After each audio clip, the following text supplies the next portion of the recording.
we're gathering here today in Toronto.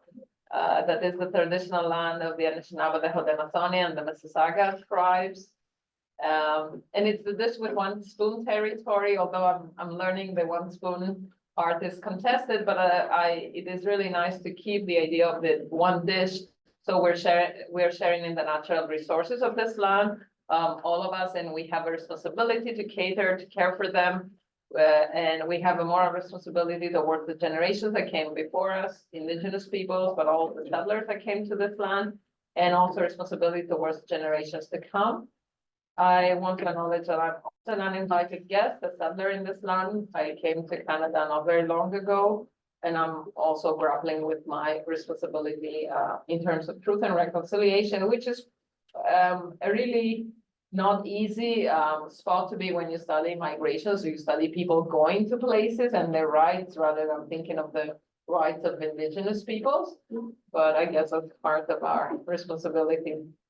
So without further ado, I'm very happy to launch this event. I think most people in this room and the virtual room, but maybe not all, know our colleague, Dr. Oreva Olakpe, who is the author of the book South-South Migrations and the Law from Below, Case Studies on China and Nigeria. And I'm very happy to say that the book just very recently, a few days ago, won the prize of Hart Publishers and Social Legal Studies Association in the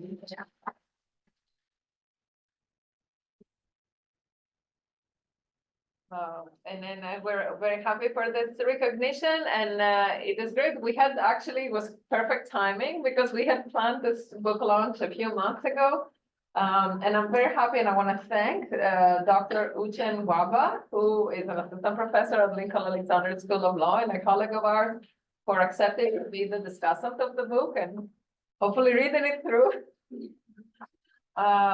So it is really my great honor and pleasure to have this event, and I'll give the floor in a moment to Oreva that will briefly present the book, and Uche who's going to discuss it and raise some questions. But I still remember when I first read a couple of chapters, 3 or 4 years ago, when Oreva was interviewing for her position here, and I was really very positively impressed by the work, the breadth and the depth.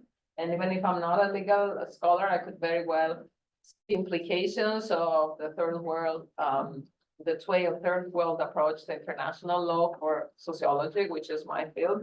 So I'm very happy to see the work published as a book and have the opportunity to have a conversation about it. So without further ado, Oreva, I'll give you the floor to present it and then which is to ask questions. I want to start by thanking everybody for being here today, both in person and online. It really means a lot to me. And I want to especially thank Anna for the role she played in really pushing me to publish it, because it was a thesis just sitting somewhere and I didn't think I would pursue it beyond that. And she read it and told me I should publish it, and really influenced, my drive to see it to the finish. And also to thank everyone at CERC for making it possible, even for organizing it. Thank you, Maggie, Jessica, Laura, everybody. It really means a lot to me. And I also want to use this time to thank all the people who played a role from the pre-research phase till now, including the professors who supervised the thesis and the professors who examined it. And kind of gave me the courage, that I was doing something that had made some kind of sense. And also to the research participants who agreed to talk to me, even though, they knew I'm not someone that could really, change their realities or, contribute in any meaningful way except like writing articles about them, but they were very happy to talk to me, which I really appreciate. And I'm trying to keep in touch with the people that I talk to, and to kind of let them see how far the work is going, and also to keep abreast of the changes that have happened since the time I was with them. And I also want to thank my family, because they played a very key role, not only in inspiring the interest I had in this area of research, but also while I was doing field research, I got into a lot of troubles. and my family was always there to save me. Like, I mean, I'll talk about it later, but so many times they saved me, and it was incredible. So that being said, the focus of the book, the research, centered on understanding the ways migrant communities in the global South experience the impact of international law, and that could range from international legal decisions and state actions or state inactions that affect migrants in their everyday life, and also trying to understand the structures that these communities build to kind of deal with the injustices they face because of the current system that we have.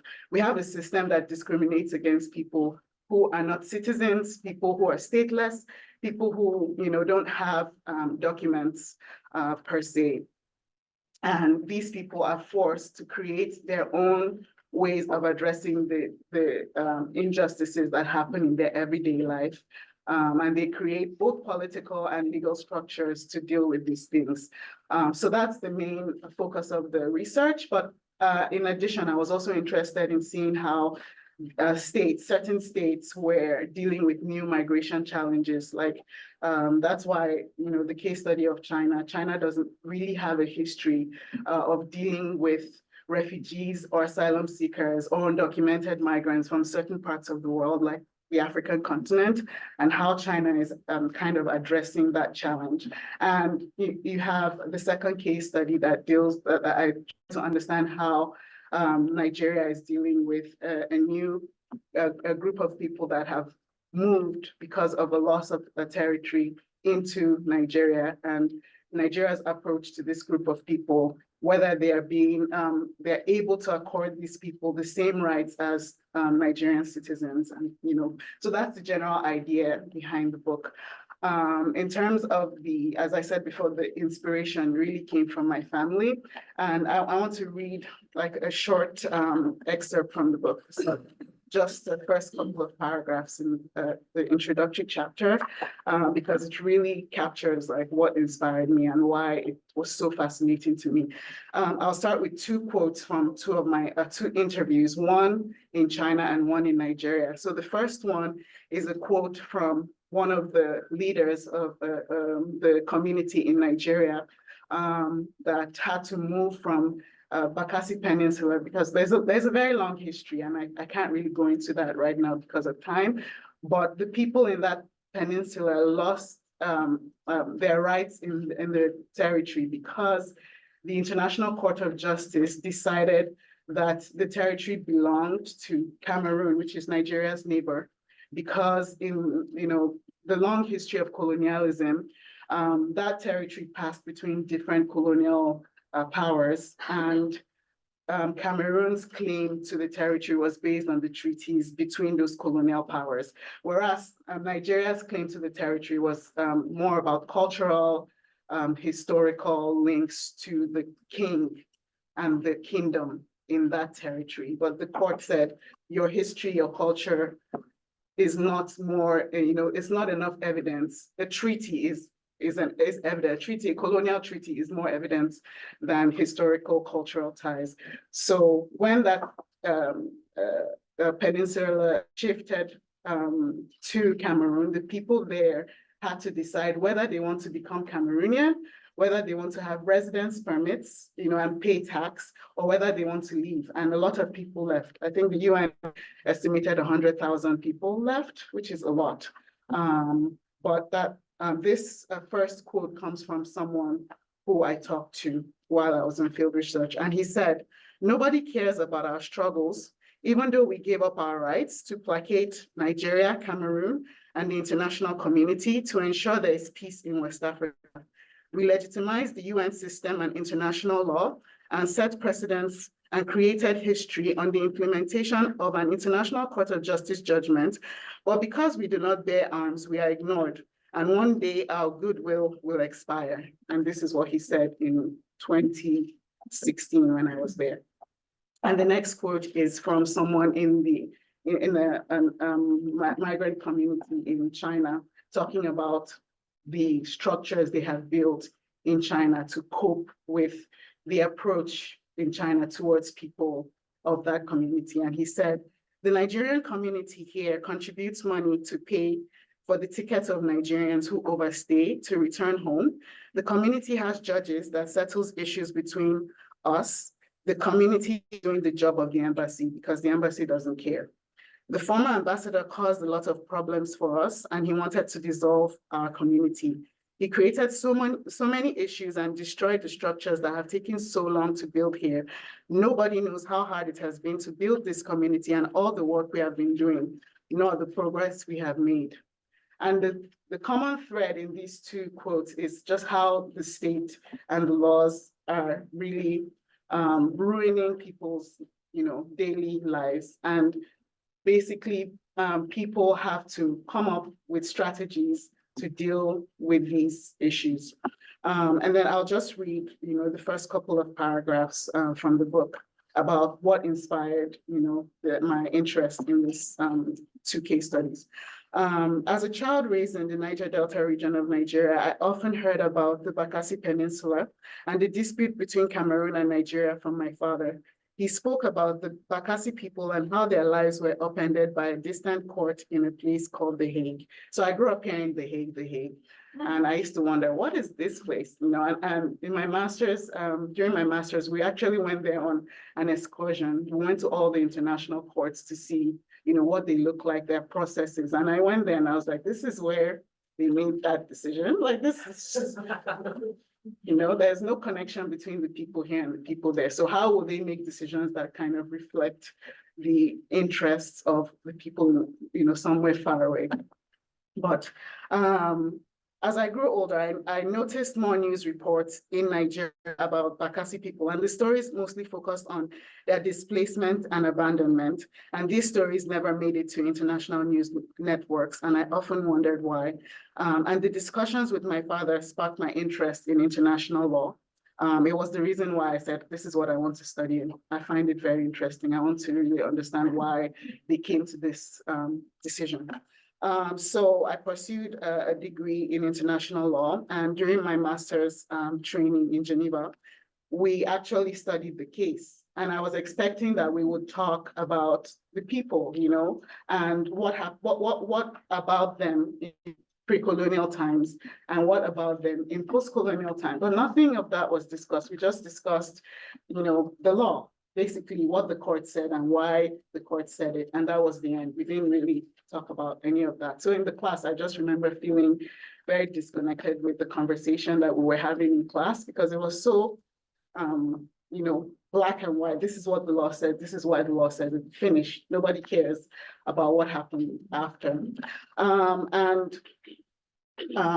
In terms of the second case study, the inspiration actually came from my mom. My mom was a teacher for many years, but at the same time, she was a trader. So she spent a lot of time traveling to different parts of the world and bringing things to sell in Nigeria. So she went to, Asia, she went to the Middle East, and she used to tell me of how, there are these new communities of people, of Nigerian descent that are very organized, and they tend to deal, they try to solve the issues that stem from this approach of different states to things like refugee law and displacement, undocumented status.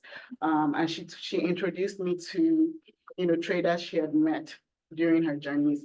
And I spent some time in China, and while I was there, I met people from Nigeria, from Liberia, from Somalia, all parts of the world. And a lot of them were, seeking asylum in China. They were, some of them had undocumented status. They were doing business. Some people were students, all sorts of people. And it made me, really interested, like, why did you come to this place? What was the motivation, and what are your experiences really of not only international legal norms here in such a very unique atmosphere, but also Chinese law? What is your experience of it? And basically that was what inspired the case studies. That being said, I think I don't want to go into too much detail because it's a whole book. But the thing about doing this kind of like 2 case study kind of approach it's very challenging. And I really, when I first wrote my PhD proposal, I was just, oh, this is so grand, so nice. I'm really fascinated. But when it was time to do the actual work, I was like, whoa, this really sucks because I was not funded. So I had to do a lot of work while I was in China. I was tutoring. I babysat. I wrote blog articles about China. I did translation. I did all sorts of jobs just to make sure I could pay to be able to be physically there. Aside from that, the challenge of being a Nigerian, I didn't even know that I didn't think about, I feel like the thing about research is that when you start to do it, you suddenly realize your position in things. And I didn't realize that as a Nigerian, as a Black person, in China, there is a certain space that I can occupy, and that space was not a researcher. So when I went to the Chinese embassy in London to apply for my visa, I was told, what research are you trying to do? You did research. And that was even after my university had tried to link me with a university in Beijing so that I could be a visiting fellow to conduct my research. And they told me, oh, you can't. Sorry, we're not giving it to you because you're Nigerian. What Nigerians go to China for business. So, that's basically what I can do. And it made me, I had to get a business visa, even though I wasn't going there for business. That was the only way I could go there. And and this is where I got support from Nigerians in China because they wrote a letter for me to say, she's coming and we vouch for her. And yeah, that was how I had to travel to Nigeria to get my visa because I couldn't get that from the UK. And getting to China was another, thing because you read about stuff. Like I did a lot of reading, but the real world is quite different. I remember traveling to Guangzhou. Before I traveled, I did a booking on booking.com. As a broke student, I chose the cheapest accommodation. It was a hostel. And I got to Guangzhou around almost midnight. And when I got down, I took a cab and I got to the hostel. And when they saw me, they were like, we don't accept Africans. And I was like, what does that even mean? Right? Because I didn't understand the ongoing context of where I was going to and what was happening there. And I was told that, Africans can't stay in certain parts of the city.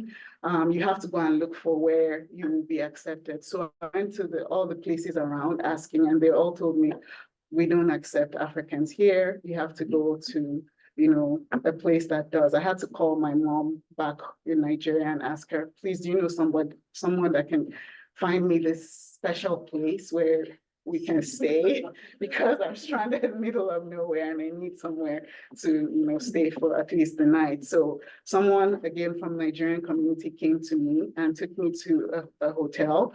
And in this hotel, that was the hotel designated at that time, I don't know about now, for Africans. And I got there and realized that my cheap budget was nothing compared to this place. And that is something that impacted how long I could be physically there, because suddenly I had all this money to pay for accommodation because of existing rules that I did not know about. And also when I was there, my passport was seized from me throughout the time in case I did, something. And it was a way of kind of holding me accountable. So several things happened, in that side of things. And the Nigerian side, I think my biggest challenge was security, because several times while I was there 2016 and 2017, the security in the areas where I went to conduct research kind of collapsed, and I needed to get out. And that also affected how far I could take my interviews. A lot of things I planned to do, I couldn't do them. And I had to kind of shift my focus to compensate for the inability to be in certain spaces. So I couldn't be along the border. It was not safe at all. Some of the camps, I was advised, don't go there at all. There's militancy there, you know, and we cannot guarantee your safety. And in some parts, I couldn't even go by myself. I had to be chaperoned because of lack of security. And all these limitations, you know, I wrote that into the book as well, because it shaped not just the research findings, the hindrances I faced kind of opened up different aspects of the research that I did not know about. For example, I wasn't really aware of, you know, the justice mechanisms that these separate communities come up with to deal with issues until I got there and, you know, realized that, oh, things, you know, that happen, people have legal approaches to them, despite not having the status, despite not being citizens, despite not being accepted in the communities that they move to. So that it created very new aspects of the research I didn't envision, and I really appreciate, even though I didn't like the experience of some of I didn't like some of the things I experienced, but it really enriched the research project. I think I've spoken a little bit about the challenges.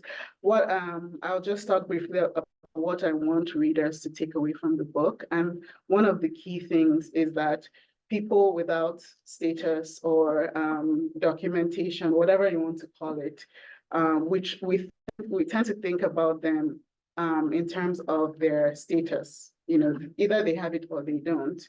But the reality is these are people, you know, that in everyday life, they face challenges just like us, but they have to come up with their own solutions. For example, you have people who find out that they have cancer. One of the people I interviewed, he had a growth and he had a growth in China. He didn't know how to, you know, deal with it. And people in the community, they have structures to deal with that. I mean, it's under the table. But they were able to raise money and he had surgery done on his brain, you know, in the middle of nowhere, underground somewhere. And he was alive to talk about it. So they create all sorts of you know, mechanisms to deal with the challenges of everyday life. And it's that everyday aspect that is very important, that people need to remember that people without status of any form, you know, they create law. They're not illegal. They actually create law in a way that we cannot, because we are weak and we rely on the formal system to protect us. They don't have the formal system to protect themselves, so they create these structures on their own. And another key thing that I want readers to take out of the book is that international legal decisions and the actions of states is not the end of everything. So when a legal decision is made, it's not final because it has repercussions that can extend forever. You know, I could, you know, argue about that because the court decision was made in the early 2000s, but only a few days ago, people are still fighting in that part of the territory. You know, a lot of stuff is still happening based on the legal decision made in The Hague. And I feel like there should be more accountability for creating those long-term issues in people's lives. And it's the same thing with the actions of states. Just because a state says, I do not recognize these people, doesn't mean the people will disappear. You know, they exist, they're going to be there, and they're not going anywhere. In fact, maybe they will increase, who knows? And so having a state structure like in China that does not really acknowledge the existence of undocumented migrants, and also doesn't even admit that refugee rights are a thing. You know, refugee protections are a thing. Even though China is a party to the Refugee Convention, it does not domesticate any of the, you know, provisions in that convention into its domestic practice and leaves everything to the UNHCR. And in the end, just because you don't acknowledge these rights or this, you know, the existence of this group of people doesn't mean that they're not there. And those are the key things that I feel like the book is there to tell us, that people exist and they're doing very important work that we must understand, we must document, and we must tell, because that's really all we can do to help, because we're not the politicians, we're not the policymakers, but we can definitely spread stories about the kind of innovative things they're doing to take care of their challenges. And yeah, with that, the last thing I wanted to mention is about where to find the book. The book the book is on Going around there. the book is on the Hart Publishers website, and I really have to thank the people at Hart, because I was very inexperienced with writing, changing the language of my thesis to book, and they were very helpful with that, very understanding. They gave me a lot of time, because at the time I was supposed to be working on it, I was also heavily pregnant, so they gave me so much room to do things, to work on it. And I really thank them for that. The book is available on their website, on the Public International Law section, and it's also available on Amazon and Indigo. So those are places you can find them online. I think TMU has a copy in the library, which you can also, I think you can read it online if you want. Yeah, and there's a discount code that gives you 20% off if you purchase it. And the discount code is, yeah, it's on a slide. Yeah, that's pretty much what I wanted to say.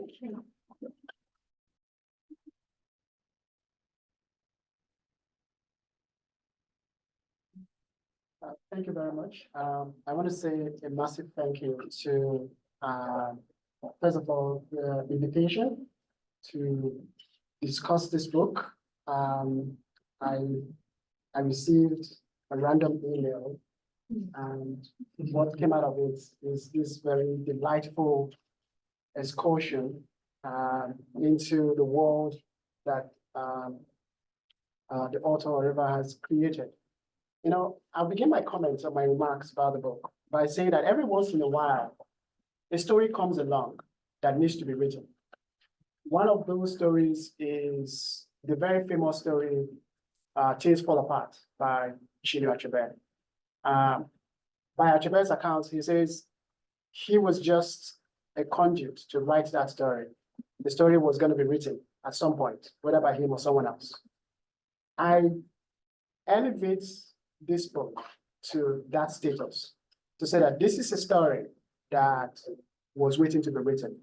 And it just so happens that Oreva had the courage to take up the task of writing the story. And by her own account, it was a very, very daunting task. And so it is very hard for me to be critical about this work, because that would require me to shed off my cheerleader hat, which I'm wearing at the moment, because as someone who is a TWAIL scholar, a methodology and perspective that she richly engages in her work, I immediately recognize firsthand what a phenomenal contribution to the scholarship, to the field that this work represents.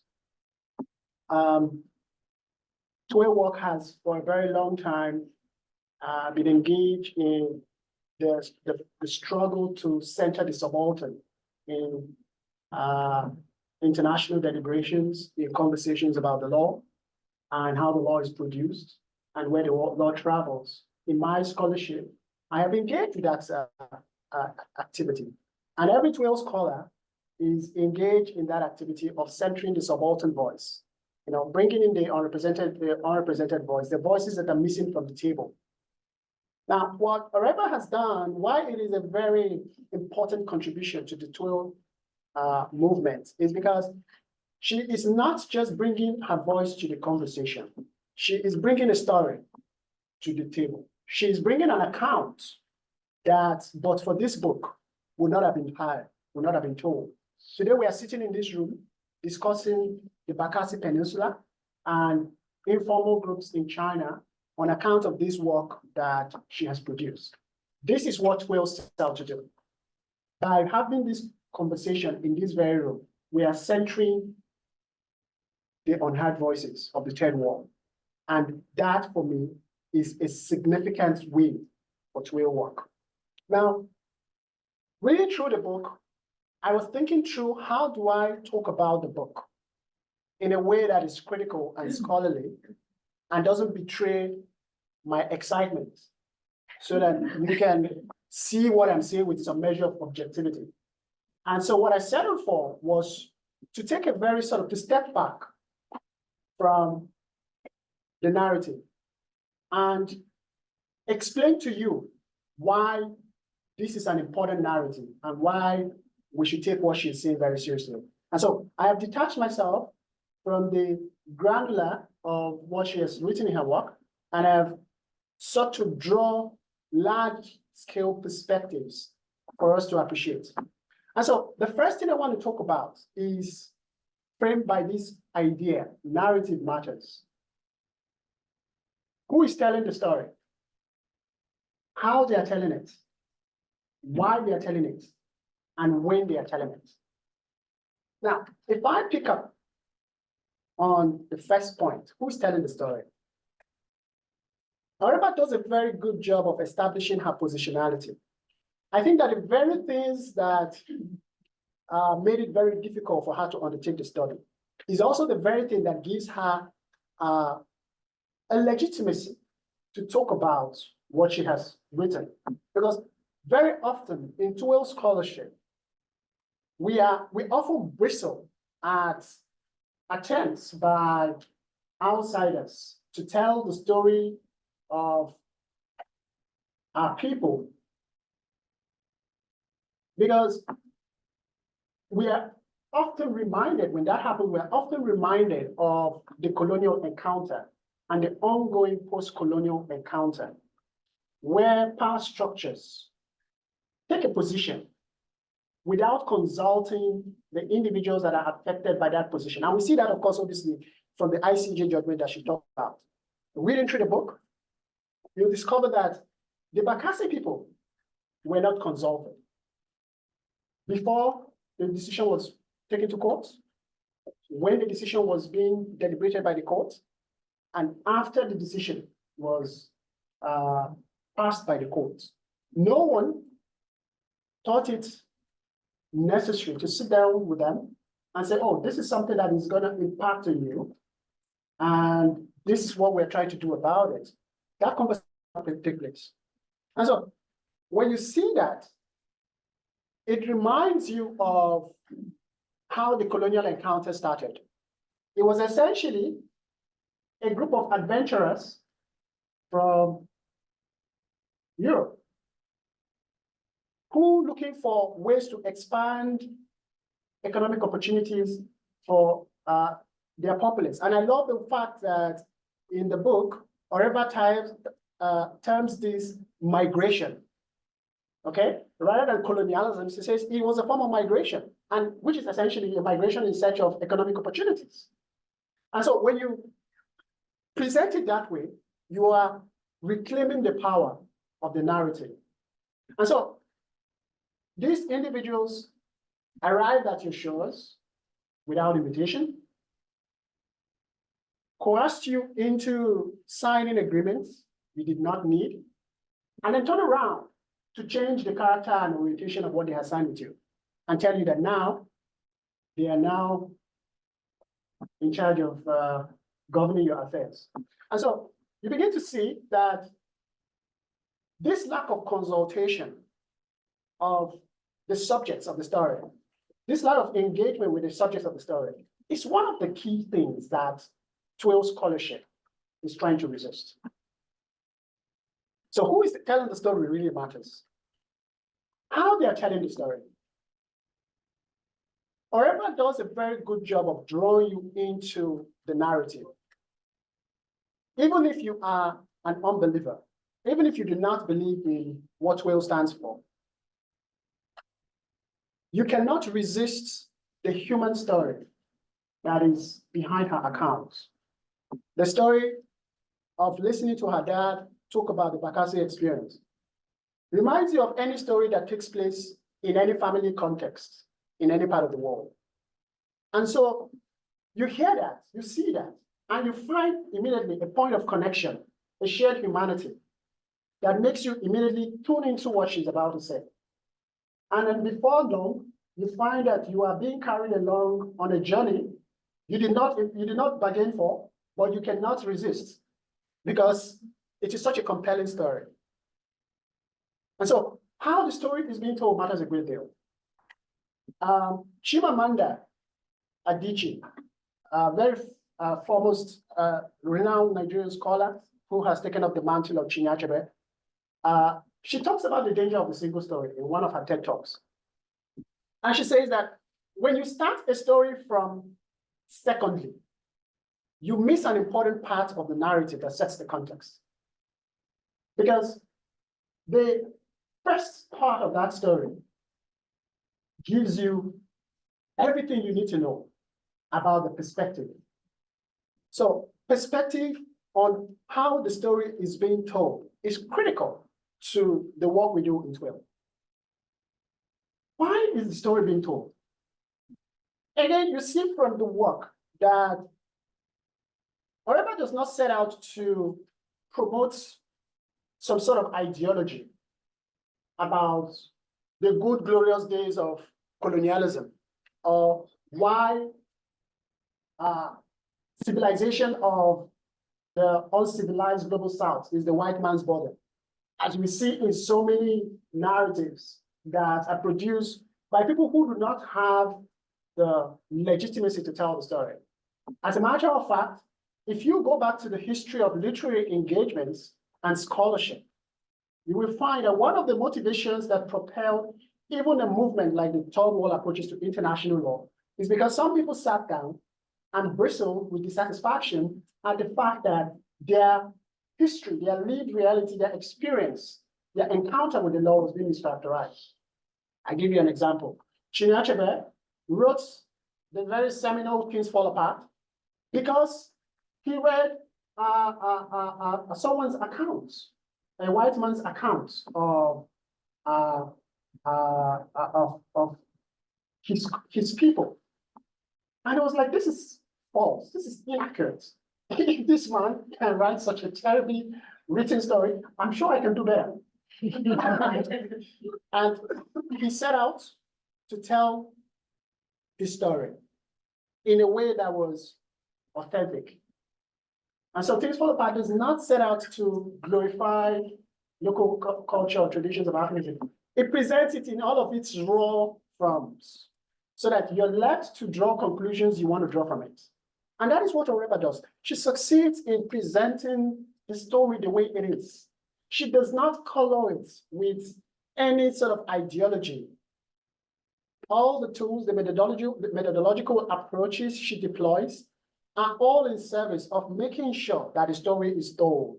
In other words, she was essentially a kind of a conduit, a pipe for releasing a pressure of air that had been held for too long.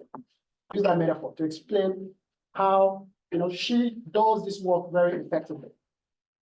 And then when we are telling it, this is also very critical. And this is a time to be having a conversation about this, especially given the sense that one walks away with, to say that norms on migration are only authentic when they speak to the global north experience. And this flies in the face of evidence on the ground that shows that more migration is taking place in the global south. There are more migrants, more refugees in countries of the global south. Nigeria, for example, alone has over 1 million internally displaced persons, migrants, over 1 million. Kenya has, I don't have the figures, but you can imagine that it is a lot of migrants from Somalia and other restive points in East Africa. South Africa has its fair share of migrants, economic migrants coming from all over the continent, Zimbabwe, Somalia, Nigeria, and all that. So In other words, this is not a story of your migration is not a story of Europe. They may have started it when they migrated to look for economic opportunities during the colonial encounter, but they are not the most affected.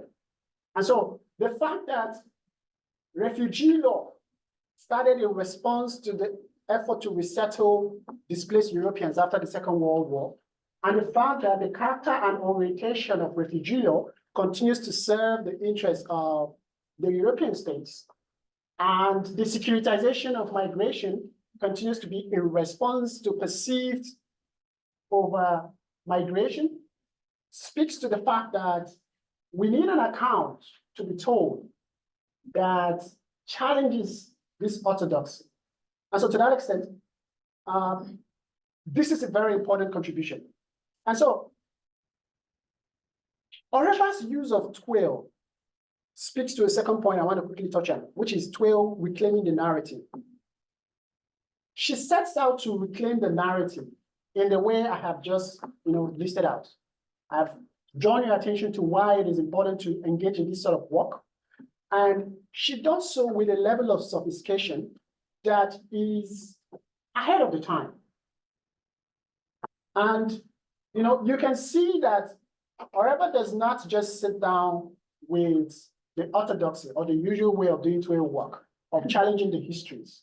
Rather, she goes ahead to challenge the lived realities, the ongoing encounter with the living law, the law from below. This is something that most TWAIL scholars struggle to achieve.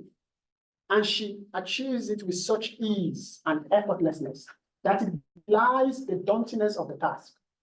And so to that, I say that is a major accomplishment. And so she speaks, obviously, she has spoken about the dauntiness of doing this sort of work. And our minds immediately turn to the process of undertaking a research such as this.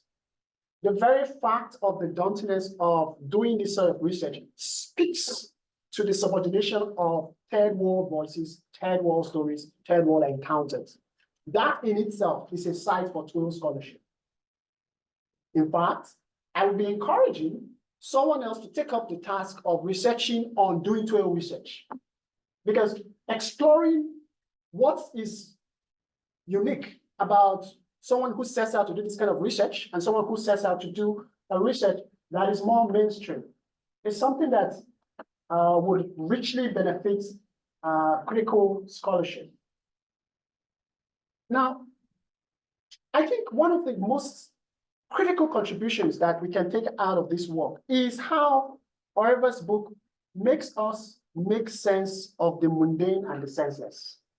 And in my conversation we had before coming into this room, I said to her, one of the things I loved about the book was how you looked at people trying to survive, engaging in everyday economic survival, and then spinning a narrative that makes me say, oh, there is a method to the madness.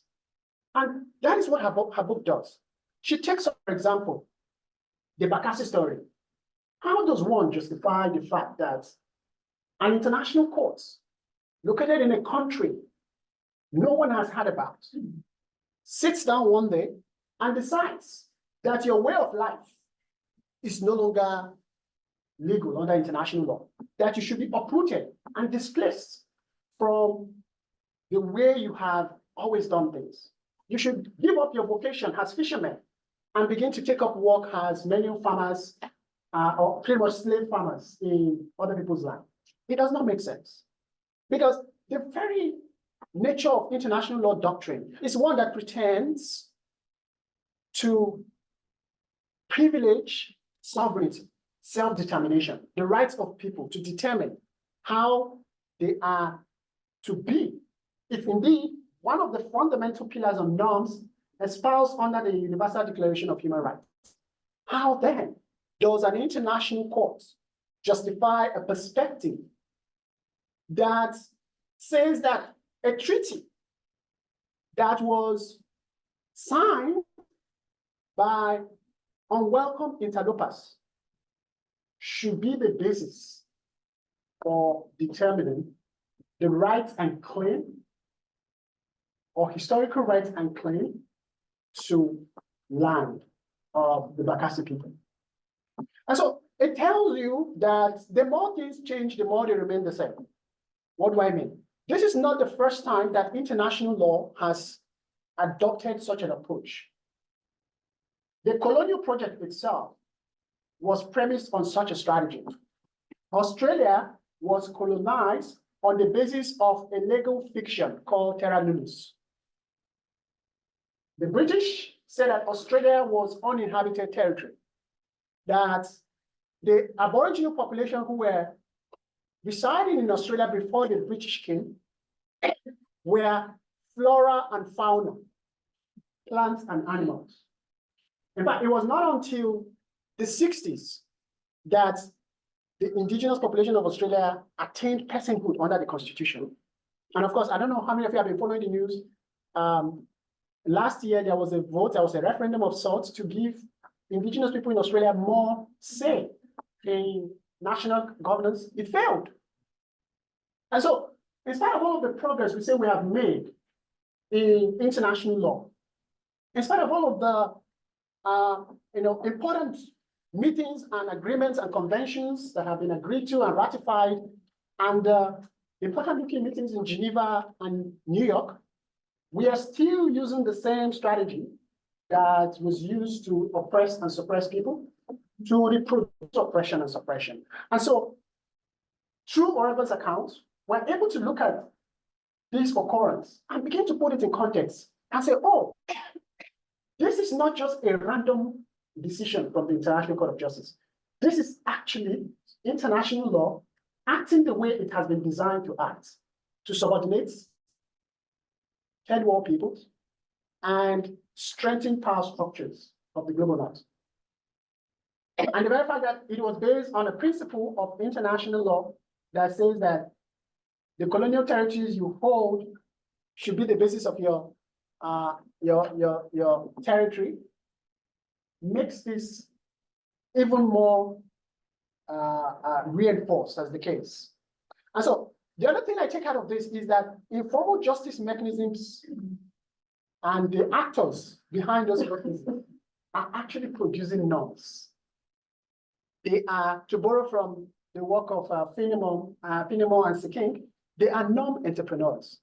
And so when we begin to see these actors not just as people who are trying to survive within a legitimate state structure, but rather people who are developing law from below, we begin to understand why this is such an important contribution to scholarship, to legal scholarship, social legal scholarship, and international law. A final point, which I take out of her work, is the Janu-faced nature of the discourse. I use the metaphor to reinforce the fact that Oreva does not make any pretense that it is the good global south.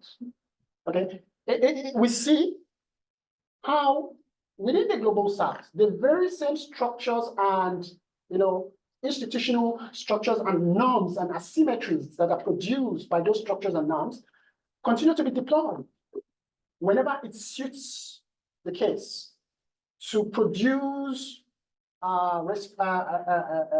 reactions that mirror what we see on the international scene. So the global south states, on the one hand, they contest their exclusion from international discourse and the production of norms. On the other hand, they use the same strategy, they deploy the same strategy to oppress and suppress their local populace. And so to that extent, I think that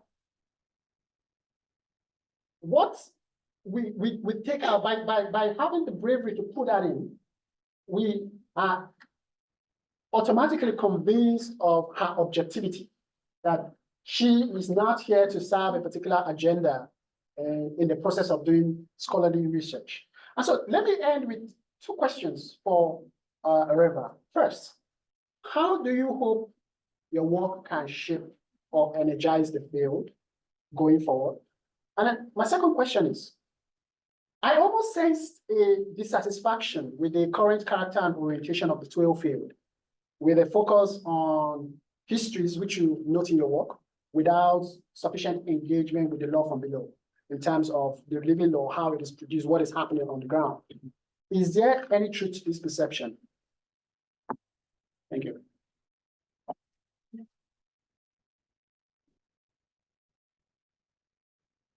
Thank you. So it was also a bit of a seminar on TWAIL, but thank you. That was very, yeah, I mean, very educational also into what legal perspectives can bring to sociology and political science and how we can work together.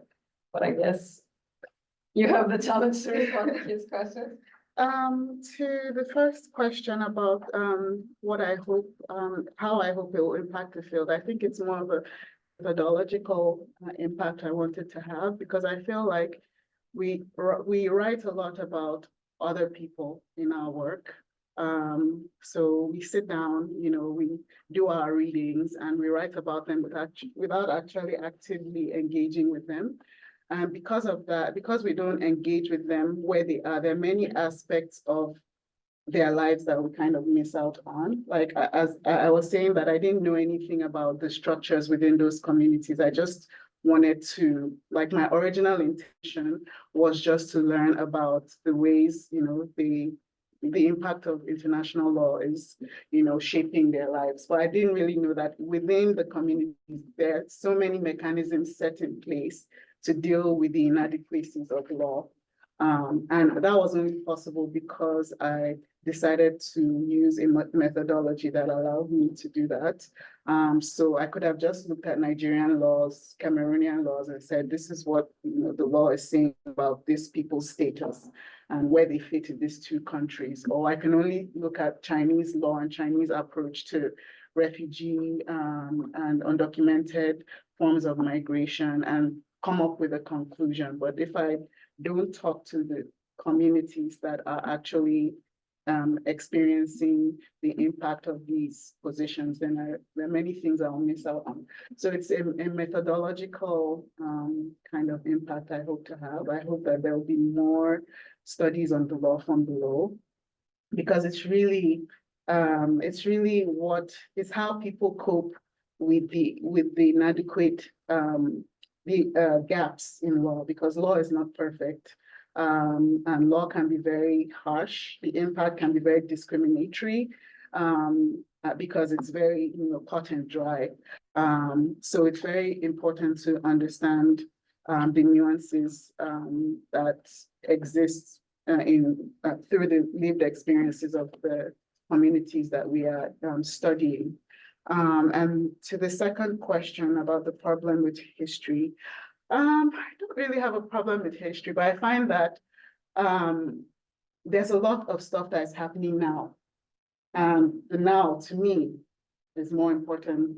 The history is something that will always be there, but what's happening, what's unfolding now as a result of what happened in the past, we should also be taking note of that. And I think more TWAIL scholars, should look into what is unfolding now, rather than just the historical impact of international practices or laws.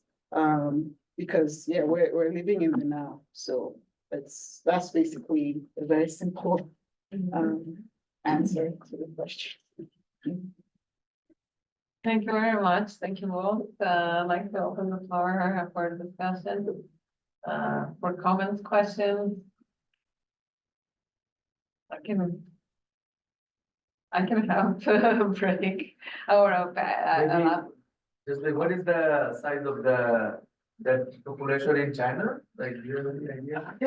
There's a very rough estimate. So different people have done research on Africans in China. Some people will say 500,000. Some people will say 40,000. Nobody knows, because when we have a group of people that range from because Africans in China, some are students, some are business people, and some are undocumented. So you can only basically count the people who are documented. The undocumented ones, you don't know. But there's a sizable, I have to say, sizable Nigerian presence in many cities. There's also sizable Malian presence. It's what I was saying in the book, that there were so many communities there. And I mean, I just couldn't, go to all of them. I would have loved to, because they also, have their own methods of dealing with being, migrants in China with or without papers. But yeah, I had to go with what, kind of my background could help me access.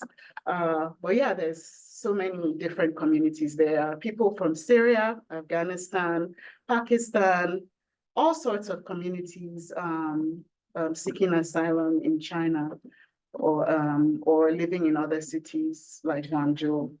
So yeah, it's very diverse. You wouldn't know, because people think China is, they don't think of China as a destination for people who want to seek asylum, for example, or even just opportunities. People don't think about China in that way, but it really is for people. A lot of the people I talked to were very, despite their challenges, they were very happy to move to China. Yeah.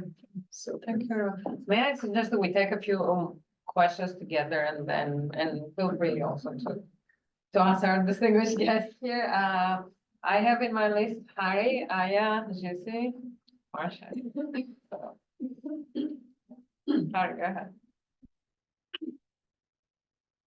Oh, Yeah. congratulations, Oreva, first of all, and this is really exciting. I look forward to reading your book.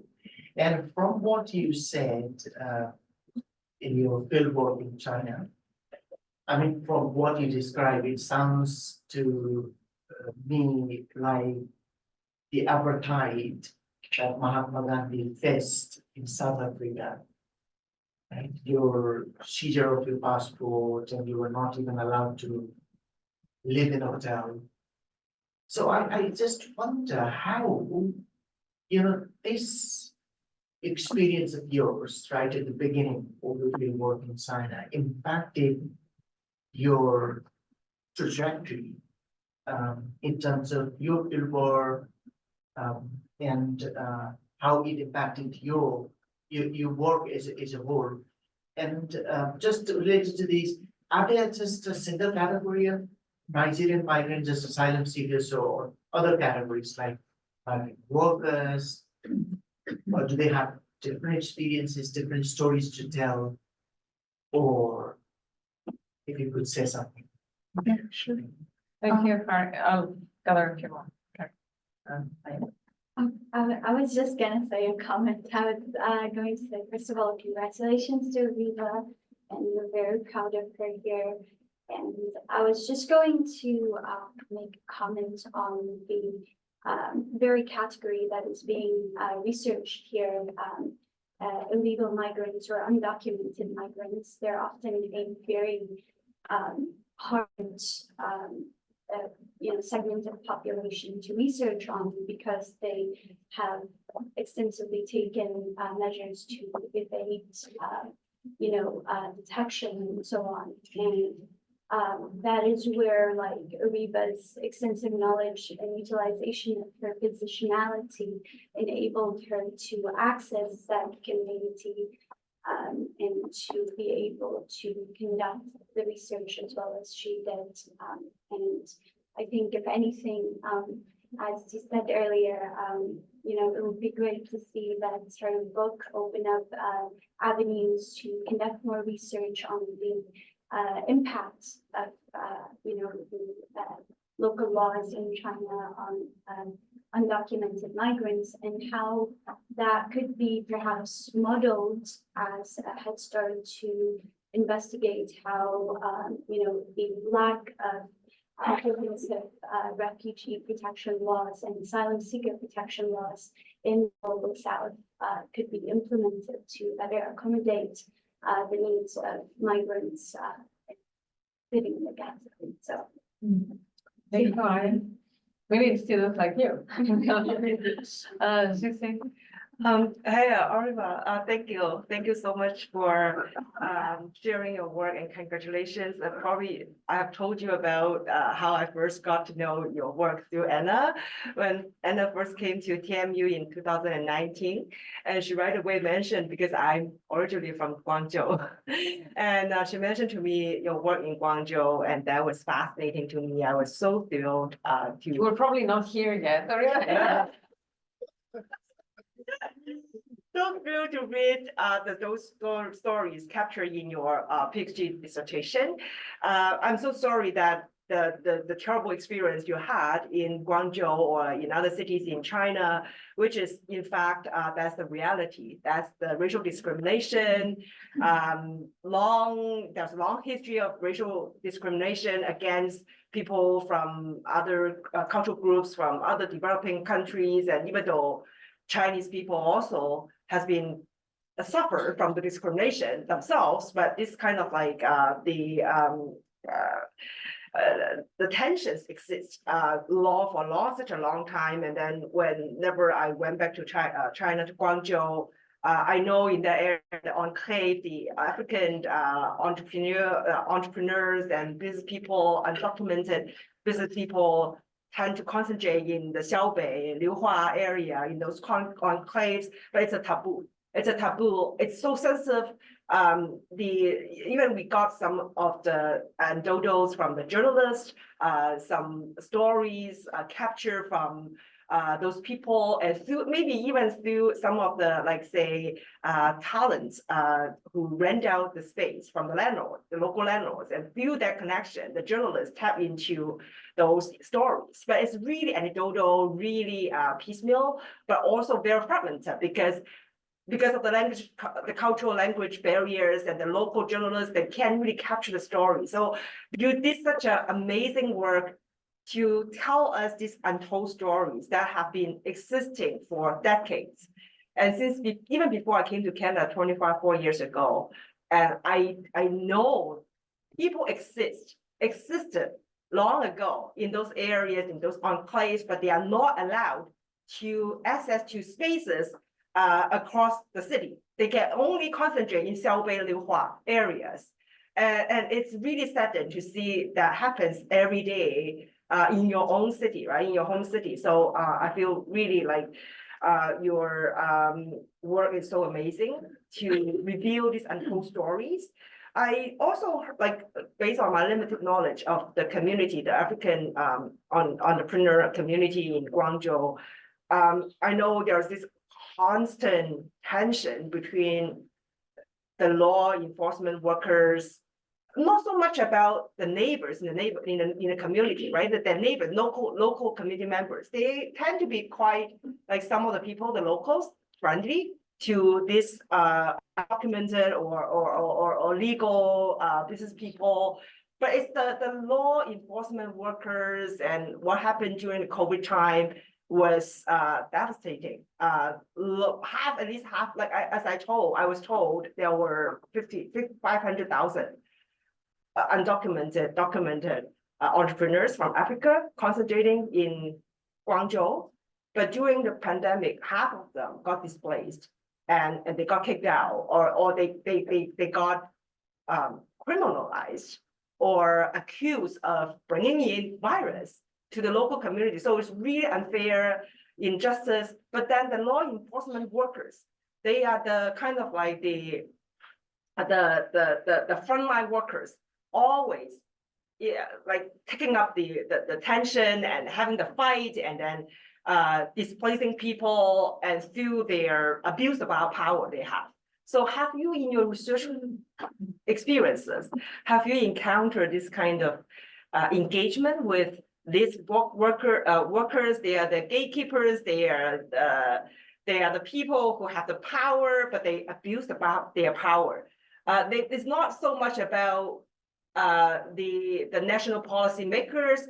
It's really contradictory because they open the policy to international students. There are a significant international student population from Africa coming to studying in China for decades, because China tends to be like this kind of ideology to become the leader in the developing world. So they open the door to many other countries, and open the door to international students. But on the other end, and they are just really discriminating people from other sectors and so I better stop here. So I think it's more about like engaging those local gatekeepers and law enforcement workers and the decision makers. Thank you. Well, Susie, thank you. And I know, I think the time we talked about it was after Oreva had got the position, but I was waiting for, you know, the paperwork. And it's really funny because first going to the links for me before I read your work, and then I meet someone who is from Guangzhou, so that was a very small work. I have Marcia on the list, and then after Marcia, like you guys get a chance to react, and then I have Rika, Evelyn, and you, right? Marcia. Well, my first of all, congrats on the book. Big congrats. So my question is almost what you already touched upon. So still I'm asking the question because you've already covered a lot of things about Chinese, society and how racism and everything. So I would like to know where does China, or how does China fall into the colonized that dimension? So when I think about China, I feel that it's not a traditional colonizer country. It's not a traditional means like, what we talk about, right? From the lens of European colonization, and it's not a colonized country either.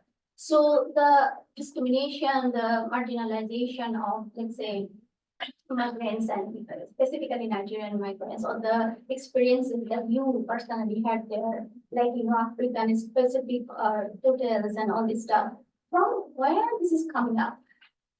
Like how these things are produced, this kind of hierarchical discriminatory attitude. So you talked about, both of you, you can respond to both. So both of you talked about that colonizer, colonized framework and how at the international level, the laws are like common to some extent serving this interest, right? The interest of basically the powerful, the dominating colonizer. But how about the day-to-day life, like everyday life? Like exclusion from hotels, like, treating someone badly, like xenophobic attitude, racism. So at the ground level, like everyday level, from where it is coming out. So I would like to know, like, why people are so good to each other, so from where it is producing, and especially in the context of Chinese society where Chinese people also face similar kind of discrimination in different contexts. So why it is again reproduced by them also in the national. I suppose it's all because colonial hangover. Anyhow, but I'll give the floor. Very, very cool questions. The first one from Harry about the how the challenges affected my research. It definitely, I think, even from the beginning, not being able to get a Chinese visa delayed my work a lot. It took months, and then I had to look for money to fly to Nigeria to apply for a visa, and I actually started the research in Beijing. And there were severe challenges there because it's the seat of the government, and that is there's only one place in Beijing and in the whole of China where people can seek asylum. It's the UNHCR building. And so even trying to access that building was difficult, and that hindered my research. And then finally getting a chance to talk to people at the UNHCR was, challenging because a lot of people are very cautious to speak in a country like China because it's already very hard for the UNHCR to exist there. They're always trying to maintain a very, it's a very, what's the word, delicate relationship that the IOM and UNHCR have in the country. So they don't want to step on anybody's toes. So it kind of also shaped how much people were willing to share with me. And accessing the communities in Beijing was really hard because that's the place where you have the officially recognized refugees, where you have people who are registered as asylum seekers. And the challenges that actually pushed me to expand my research to other cities, which is why I traveled to Guangzhou. So the challenges, yeah, definitely the number of people I could interview. I had someone comment on like the size of the people I interviewed. Why is it so small? And I'm like, well, it's it's hard to find people to talk. So in terms of framing or reframing the question, did it have any impact or? Yes, I had to start looking for other aspects that I could highlight. For example, the structures, informal structures in the community is something that really, I heard it so many times even in Beijing, many people said that the only way they were able to come from wherever they were, whether they were in Yiwu, which is another place with a lot of Africans, to come to Beijing to seek asylum, they needed the help of the Nigerian community, because that's the community that will give you the paperwork. That's the community that will help you find support when you get to Beijing. They're the ones that know about the process. They know the language you need to use. They know who you need to talk to when you want to seek asylum. Even though they themselves are not seeking asylum in Guangzhou, but they will help you. So it's something many people kept talking about. The Nigerian community did this for me when I needed, when I got into trouble with the police. They're the ones that found a way to, they paid for my bail, or when my friend was deported, they bought his ticket to leave. So when I started encountering those kind of stories, I said, okay, why not dig deeper into these kind of structures and why, what they're doing, why they're doing it, and how. And that's where I found, just a lot of stuff, and it changed the direction of the project. There was a bit of a challenge there, because when you submit a PhD proposal, you do your first layer of defending it, and then you come back and tell them, hey, guys, what I said before. I'm doing something else. They didn't really like that. But yeah, that was the way to navigate that kind of challenge. And then the question you said about other types of migrants, it's really, for example, students from African countries have been coming to China since the time of Mao Zedong. Actually, that was the time when it was really pushed for this academic exchange between China and different African countries, because China was supporting decolonization very actively at that point. So that kind of shaped the relationship of saying, we're supporting your struggles against colonialism. You can come here and study. We'll give you scholarships. So it sounded all great. And then the African students came and then realized, oh, people don't really want us to be here. So I think that tension between this idea of speaking, and it also relates to Marsha's comment, about China being the voice of people in the global South, kind of defending the countries in the world that are trying to fight against the Western domination. But at the same time, when you actually get into Chinese society, you realize that there's no real space for you there because of their own long history and struggles. For example, within China, there's a long history of internal migration challenges, and that's a big issue there that people are still trying to deal with. And then you have people from all over the world being interested in coming, and they're not coming for a short stay. They're coming to really stay, and they're occupying space in your cities, and they're becoming more and more visible. So a lot of people react to that by not being so nice to Africans, because I feel like Africans are very visible, minority. We don't want to admit it.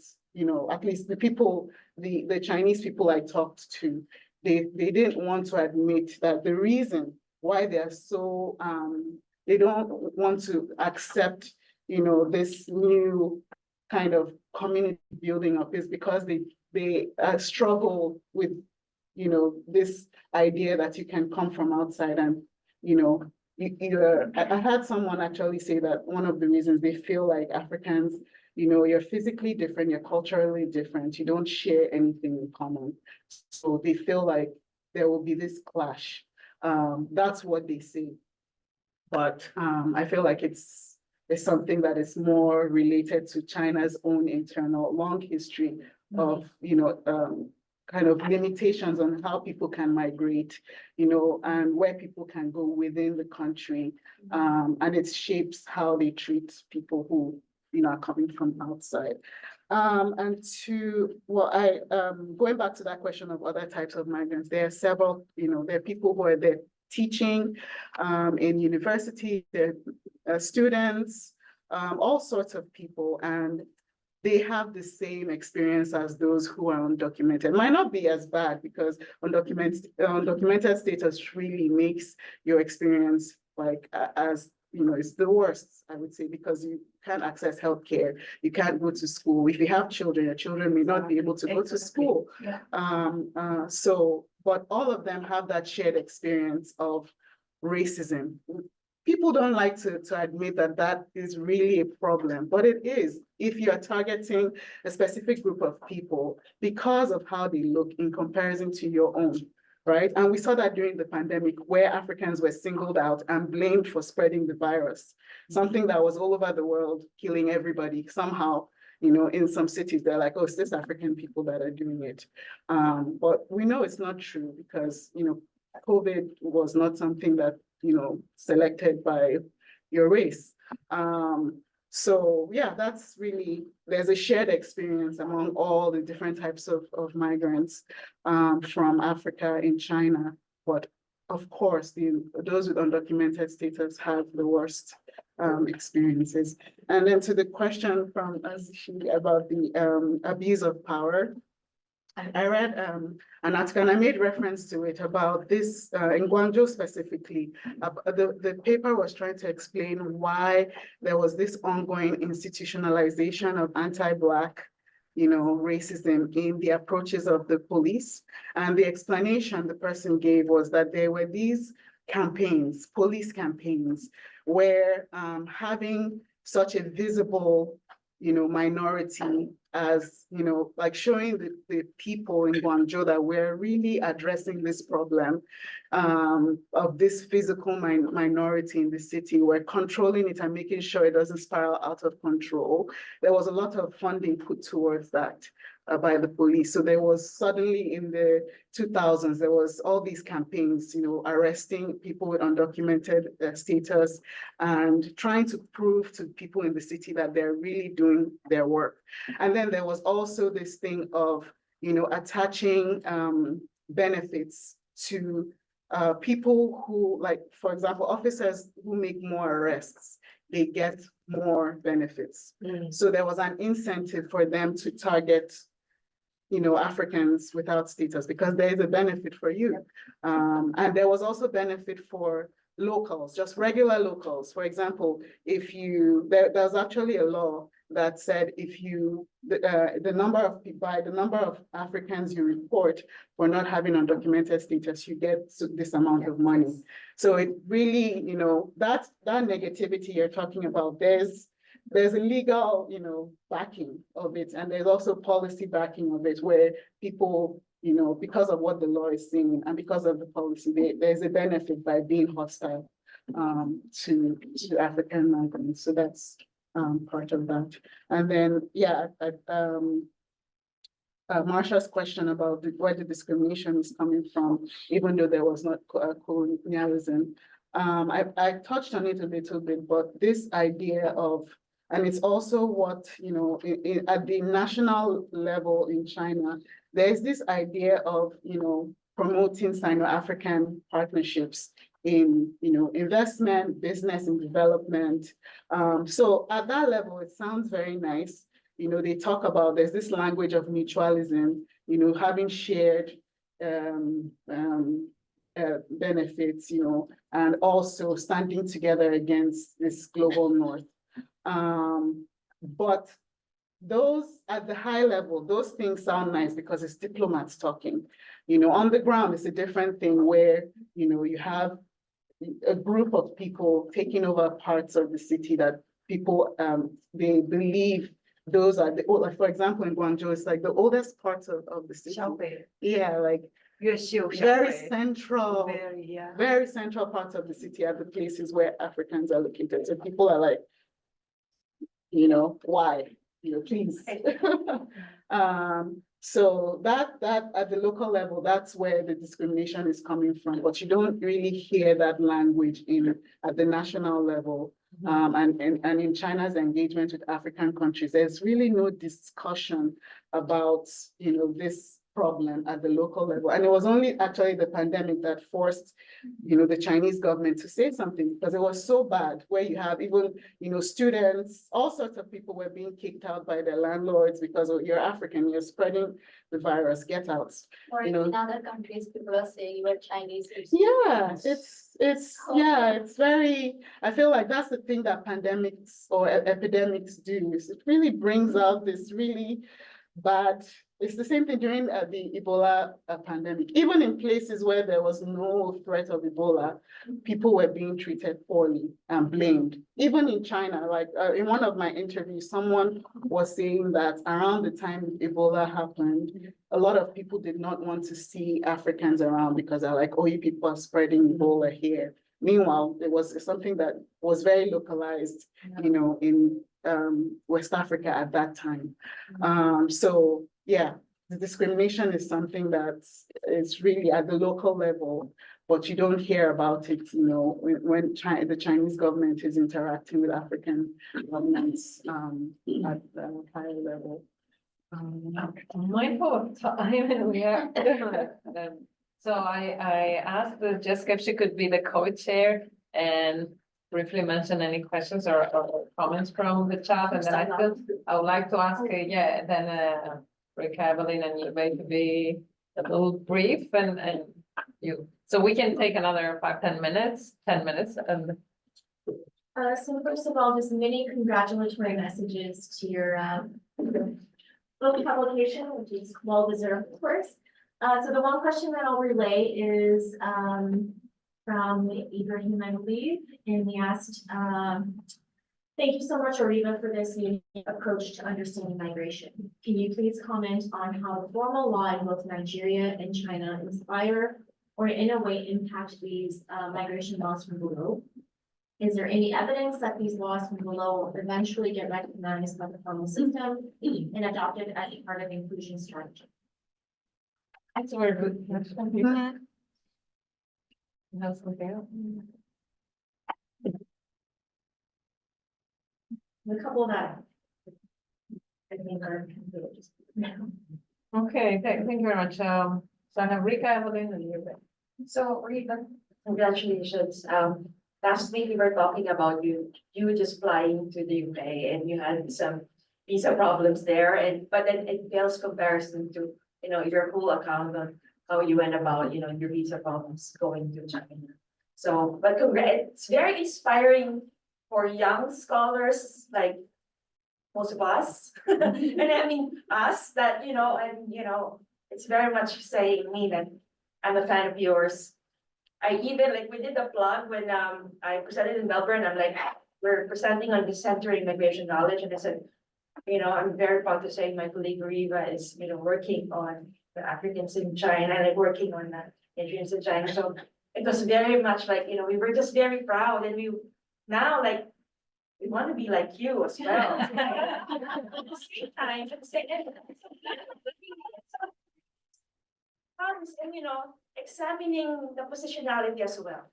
So for me, I mean, my question really is, when you said and I'm not sure, did you write about it from the decentering point of view or decolonization, right? So meaning, was that part of the agenda? Or you were just so, sophisticated and thinking that this is how I'm gonna do it, and not really that in mind, but then again, because these things need to be studied as well. Right, so I'm wondering, was that the grand agenda? But then again, also I need to, say that, which is, it was a very eloquent discussion. And for me, if I would be writing, if I get the chance to get to be real as well, and get someone to discuss my book, I would want to be, one of as eloquent as that, right? No, I mean, that's just me, right? I'm thinking, oh my God, I said, can I get someone so, I mean, smart at the same time? It's just so eloquent, and that's Yeah, that's compliment, yeah, no, it's just like, yeah. But anyway, so my question really is like, then, there's this weaving, right, of meaning you made it sophisticated, that it's like written, there's that sense of sophistication. So I'm wondering, like, is this about like a critical studies kind of framing, or is it saying that, this is a sort of way to center migration knowledge, or is this part of my contribution to the decolonization project? Yeah, that's a big question, yeah. Congrats, Oreva, for the book, the award. I'm sorry to hear about the very blatant discrimination that you faced while you were there. So, but given that the race is small, when you're talking to your participants or in your encounters, what did you get their sense of normal? Do they see these places as like transit places, like these, as they get a better opportunity, or did you feel that people wanted to stay and make it work for themselves and like, raise a family there and all of that? Thank you. Thank you for your great presentation. Well, actually, my question is a follow-up question. I think last I asked why China, my question is why Guangzhou? So far as I know that actually when many years ago, I already know that there's an American community in Guangzhou. I think it might be Guangzhou is the capital of the Guangdong province. Guangdong is one of the richest provinces in China. That is famous for its international business. I think they have the Canton Fair, which is the expo, held every year, expo of import and export. So there are lots of international business opportunities. But nowadays, it seems that doing business with China seems not so attractive as before due to many political and economic reasons. So I'm not quite sure whether currently there still an inflow of people from Africa still can go to China, or do they just choose to do business or settle down in other cities that might have better opportunities for their international business? For example, other cities in Asia. Well, full disclosure, Hiba is doing a PhD on transnational entrepreneurship. Okay, Alka, you're the last, and then we A just very, have a very quick. small question, and congratulations, amazing work, how you presented. I'm very excited to read your book. So very quick question, when you had to really like revisit how you were going to do the research and what questions and all of that, did you have to go back to REP? For the, Perfect. and also like how many people did you interview and what was it? If you could speak just a tiny bit about your methodology, That was a deflating question about the how do you know it? Thank you. Yeah, no, good. I'll start with the question from Ibrahim online about the interaction between the formal and informal laws in both case studies. For example, the China example, there is a very clear kind of system in which the Nigerian community, I don't know about the other communities, but the Nigerian community definitely borrows from Chinese legal practices. For example, they were explaining to me that they practice restitution, which is something that's done a lot in Chinese courts and in settling disputes. So for example, if someone in the community cheated in a business deal, the goods of that, because all the people who are in that community, they're involved in exporting goods to the rest of the world. So if someone committed some kind of fraud, they would seize the person's goods and try from the goods to get restitution to the person who was cheated. So that's an example of like an interaction between the formal Chinese legal system and the informal system created by the migrants. They felt like the Chinese approach of restitution was the best way to deal with their own business related challenges. I mean, obviously, when the crime is not a business crime. There were issues, for example, you have cases where a Chinese citizen is involved. So how do you kind of navigate that kind of thing? One of the cases that was discussed was where someone had a Chinese business partner, and the business partner found out that he had run out of status. So the business partner went to police to report. Threatened to report to the police.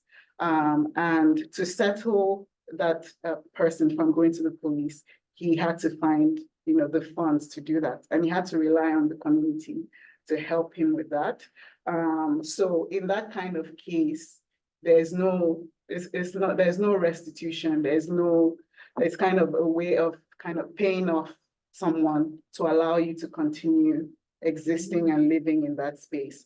So there's definitely like an exchange of legal norms between the migrant community and the Chinese community, and the migrants are very knowledgeable. That's another thing, like they're so knowledgeable about the laws. They know how, the Chinese legal practices. They are up to date with the, immigration, changes that are going on. They know everything, and they try to change, their approach based on the changes that are ongoing. And it's also the same in the community in Nigeria. They are very well versed in the legal, like all the legal documentation leading to the loss of their territory. They know, they were quoting, the things that judges said. Like, I studied this stuff and I was just like, I don't remember that particular, because, they really, they study the law and they understand it even better than the people who are, the experts on things like self-determination. They were quoting, articles from different UN conventions, and, they know the law, they understand it, and they try and use the language of the law in how they advocate for themselves. It's why I wrote a section on legal consciousness and mobilization, because they have a knowledge of the law, and then they use that to their advantage, which all of us would do if we were in the same situation. You will look for a way to use the language of the people who kind of messed you up, to get what you need. I mean, so far, I would say it hasn't really worked for them. And I think it's because of a couple of reasons.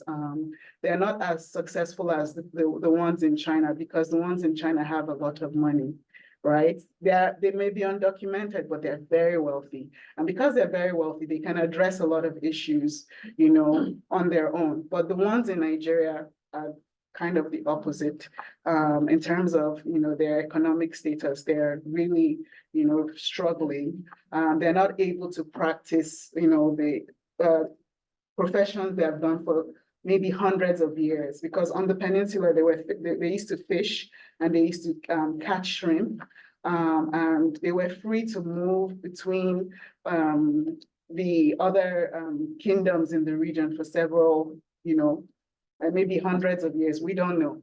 And then all of a sudden they couldn't, because you now have these strict boundaries saying this is Cameroon, this is Nigeria, and there's no space for you in between. You have to belong to one or the other. So in that sense, they don't have that kind of empowerment to be able to kind of subvert, what's the word? Kind of avoid Circumvent. yes, the challenges that they're facing, the limitations of their status, whereas the other group are kind of able to because of finances. But in both cases, there's definitely an exchange of kind of legal norms. In the Chinese case study, what I will say about, how these informal structures are perceived is that for several decades, the Chinese government was aware of the existence of this community and kind of left them alone, because as long as they weren't,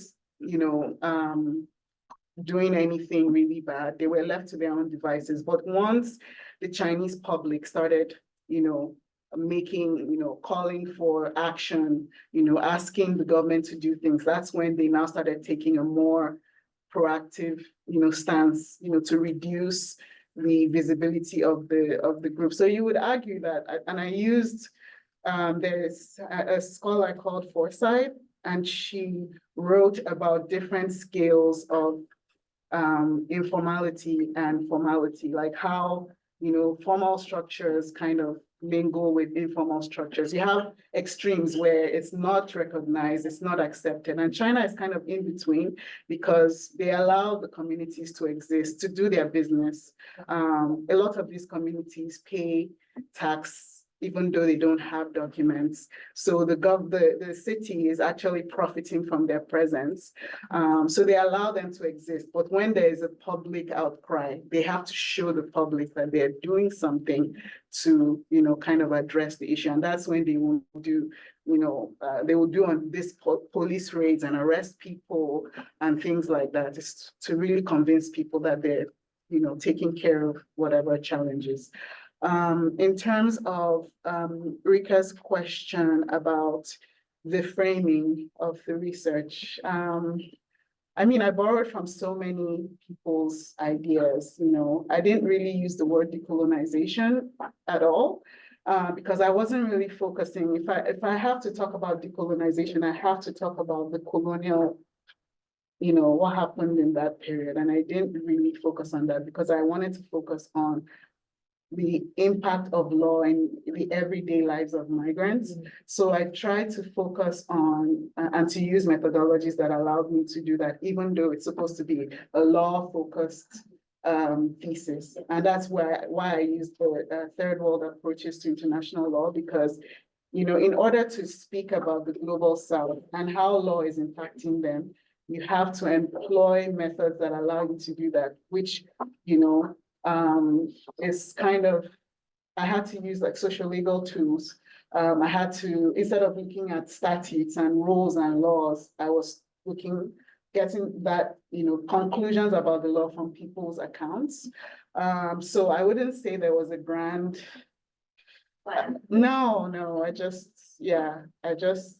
used methods that gave me the freedom. And some people don't like that.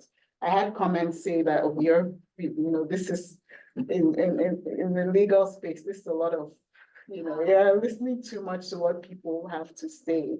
Why, when the laws exist, why do you have to listen to all these stories and stuff?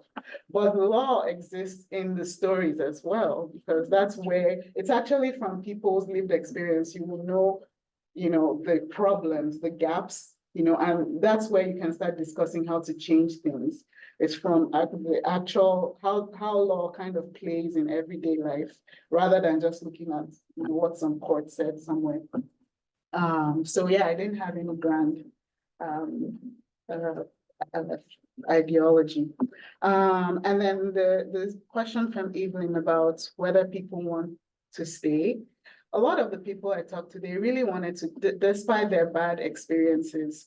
One of the people I talked to, he was talking about how he came in on the visitor's visa, and the visa ran out, and he had so much success in his business, in his exportation business, that he was able to lift his entire family. He was telling me, on my own, I relocated my entire family. I built houses and I did this, and he was so proud of himself. And because of that, he said, it's not, I didn't envision that I would be living like this, where I can only come out at night. And even though my business is successful, I cannot be the face of my business. Actually, many of them have to collaborate with Chinese citizens. So the Chinese person is the face of the business and they work behind the scenes. But he was very proud of his achievements. And because of that, he was willing to be in China. He was happy to be there. And he admitted that he had, a lot of bad experiences happen, but at the same time, within all of that, he has been able to do a lot of things that he would not have been able to do if he didn't migrate. So he had a positive outlook. I don't know how much COVID changed that, because a lot of things happened in that time. But the time of my interview, a lot of people were quite positive that they would remain there. They had a lot of businesses, they had roots. Most of them had married, had children. So they were not planning on going anywhere. But of course, we know like the pandemic really uprooted a lot of people. So perhaps they had to leave. I'm not sure about the recent changes. And then the question about why Guangzhou, it's from the interviews that I did was because it's a port city, it's a place that connects to the rest of the world. It's also a place with a lot of markets, both the small markets, the big markets, where people can get goods at a very low price. So that's why they chose to be there. Someone also said that the reason why they prefer Guangzhou is that people in Guangzhou are more open-minded. Exactly. Yeah, More inclusive. more inclusive. But even if this, like even in one of the most inclusive cities in China, things could happen like this. It's such a failure, right? And really like, yeah, with the long history of trading, international trade, it's a port city. That opened the door to the rest of the world. The first city, the port city, opened to the world. But also in the tradition, in the culture, in the history, Cantonese, they are like easygoing, relaxed, and casual, and down to earth, and really approachable, friendly, inclusive. Wow, I'm so proud of it. But yeah, part of it, yeah.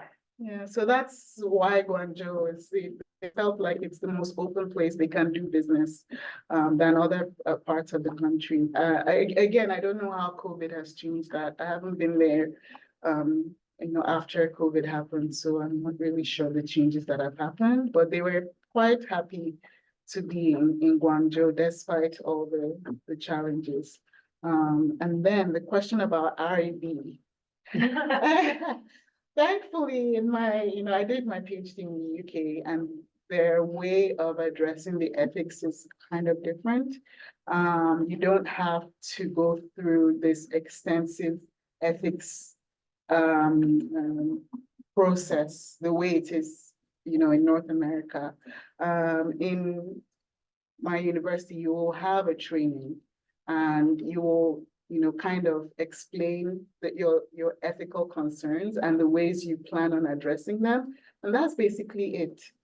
So I didn't have a problem with that.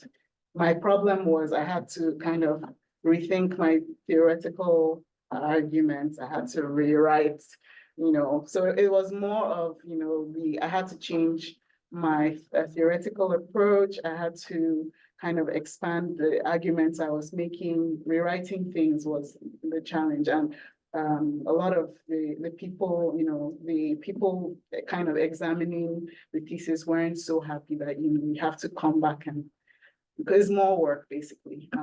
So ethics was not a limitation. Yeah, I was lucky. Yeah. Well, again, a full disclosure, I think most people have to rethink their theory. So be prepared for that. Thank you so much, Oreva, for all the discussion. Thanks everyone for staying late.